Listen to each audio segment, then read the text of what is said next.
Hey guys, welcome back to the channel. And this today's tutorial I'll be showing you how we can add 3D effect and animation in Capcut. Let's get started. Here I have imported a photo to Capcut and we're going to apply 3D effects to this photo. So the first thing we're going to do is click on the photo like this, or we can also click on edit button right here and it's the same. And I'm just going to click on the photo, then we can click on style button right here. And since we want to apply 3D effect, we have to find motion option. Then we're going to click on 3D effect. Oh, I'm sorry. Click on motion, and this is the 3D effects that we can use.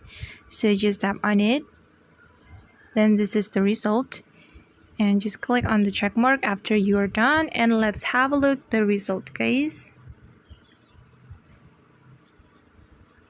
Okay guys, and that's how we can add 3D effect in Capcut. I hope this video will be helpful for you. Thank you so much for watching and see you in the next video.